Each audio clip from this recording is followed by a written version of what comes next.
Are you feeling the January blues? Well, today we're going to explore how to embrace this cosy season with joy, and I'm going to share some uplifting strategies, some powerful ideas backed by science that you may not have heard of before. So, grab your favourite throw or blanket and a nice warm drink, and let's dive in. Hi, how's your January going? I hope it's going well, and I sincerely hope that you don't have any low moods about the cold winter days, but if you do, you're in the right place. Excuse me. I absolutely love winter. I love it. I'd go as far as to say it's my best season. Yes, you can call me crazy in the comments if you wish. But I do know that for lots of people, January can feel like the longest month. You know, the holidays are over, the days are darker, it's cold, you've gone back to work. I understand all of those things.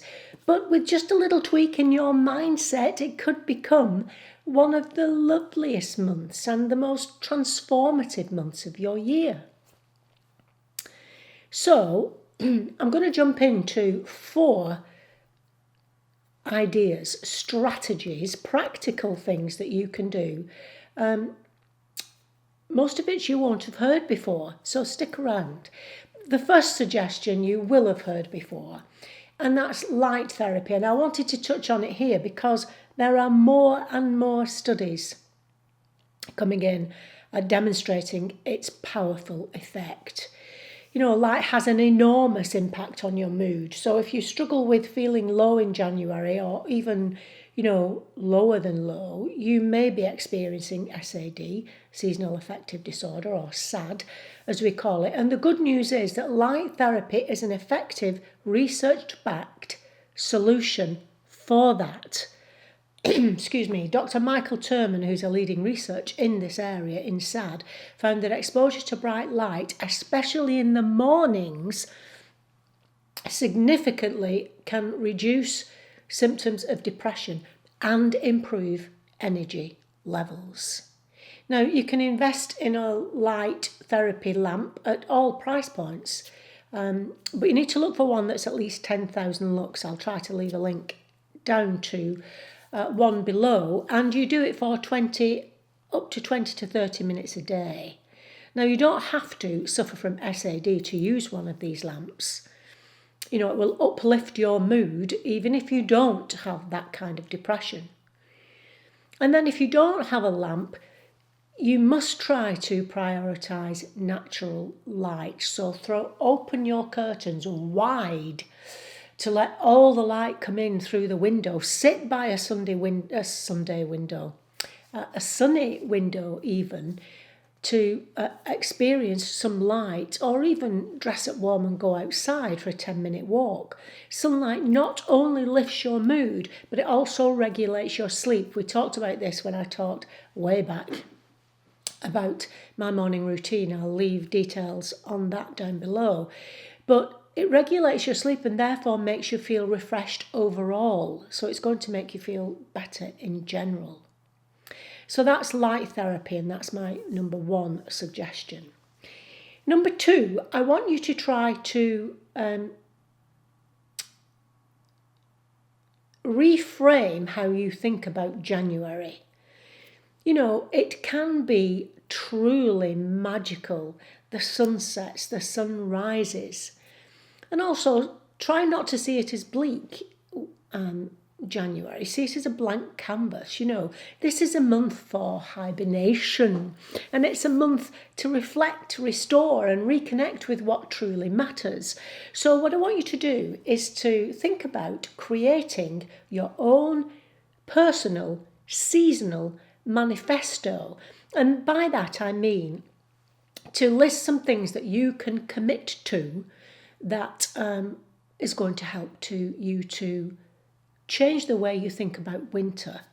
So, for example, committing to noticing nature again, dress up warm, go outside and truly notice what's actually happening and embrace the season.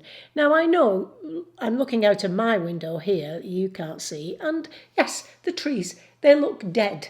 They look bare, they look dead. There are no flowers around.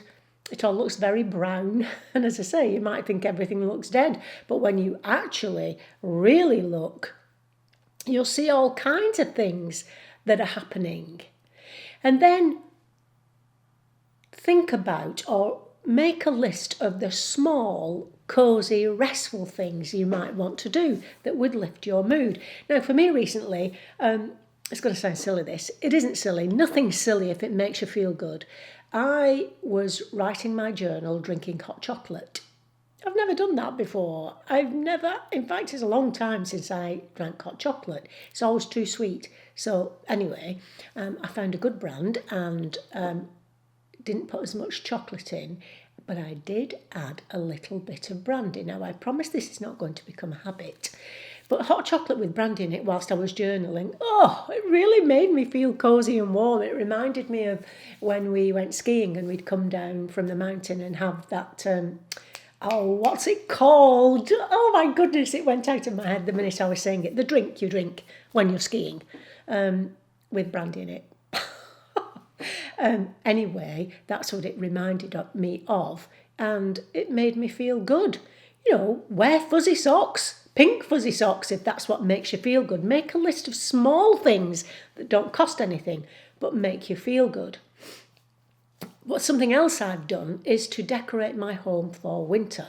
Yes, we've just taken down all the Christmas decorations, which I was very loath to do, I have to say, but I do stick to the 12th night. So Christmas decorations come down, but then bring in some branches from outside and display them. I think they look great.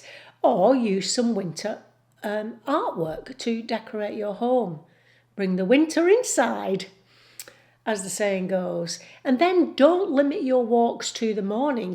Try a short, brisk evening walk and just enjoy that sense of quiet of the early evening winters. Now, I want to show you this book. This is a book called Evergreen by Lydia Millen.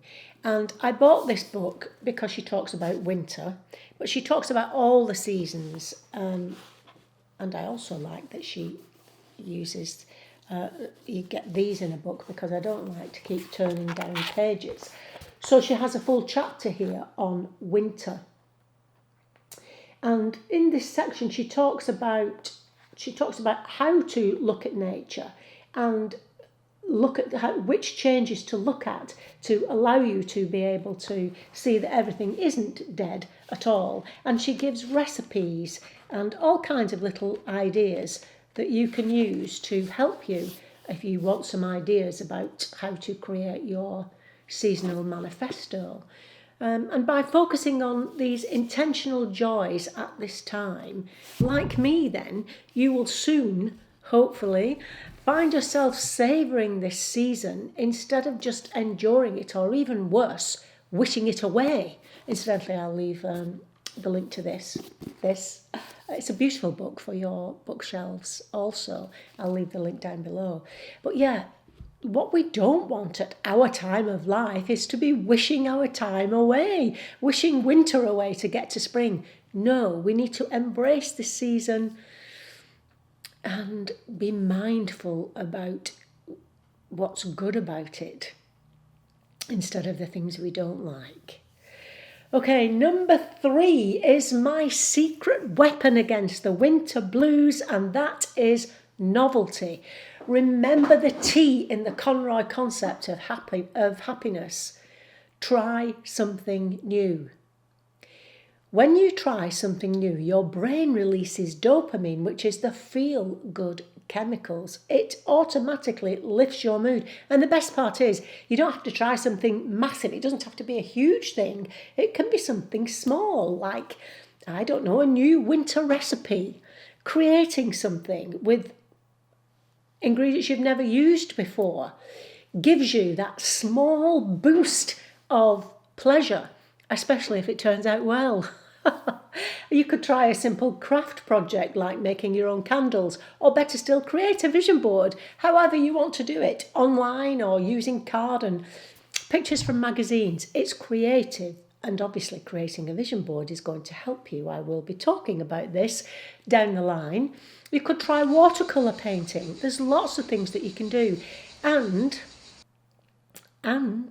research shows that even the small acts of novelty or trying something new can significantly boost your mood and energy levels.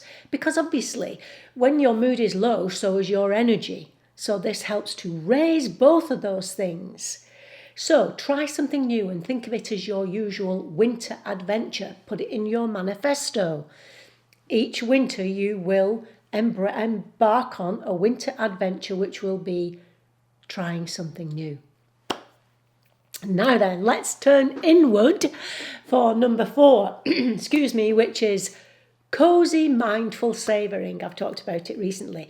January is a wonderful time to practice mindfulness, and cosy mindful savouring is one of my favourite exercises. This is how it works. Get yourself comfortable, get yourself a nice drink if you wish, sit by the fire with cozy, a quiet spot where you're going to feel comfortable. Then close your eyes, and I want you to think of 3 moments just from the past week. There can be small moments, little things that made you happy. Maybe someone you like smiled at you, or I don't know, the sound of the rain, or remembering a lovely meal, smelling a gorgeous scent that transported you. Any small thing.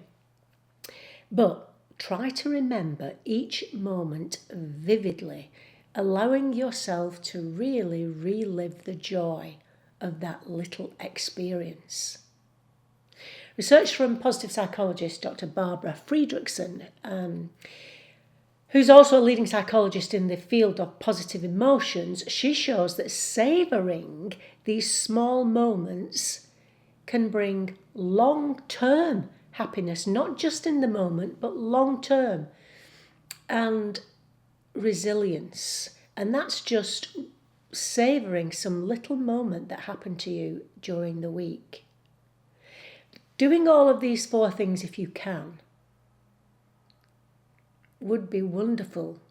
It's like, move in. It's like wrapping a blanket around your soul. I want to wrap your soul in a warm blanket this winter. And I think if you do these things, that's what it's going to feel like. That's what it's going to feel like. I feel that. That's how I feel. That's what winter gives me. It wraps my soul in a warm blanket. I know, but it does. It does. So there you have it. January does not have to be a month to endure or to wish away. Whether you're soaking up much needed light, making your seasonal manifesto, embarking on something novel and new, or savouring cosy mindful moments. Choose one, just one, and please tell me about it in the comments below. Please talk to me. Please talk to me. It really helps me to know that I'm on the right track, and I love to hear from you. So yeah, just one thing you're going to try this January to help you to embrace the season. Let me know, and then we can cheer each other on, can't we? So thank you for watching, and please remember every season has its own kind of beauty, and we'll talk about that as the seasons go by. Let's make this winter one to remember, and I'll see you next time. And until then, remember that on the Happy Stuff and Fluff, we're getting happy, living longer and growing younger. See you next time. Bye bye.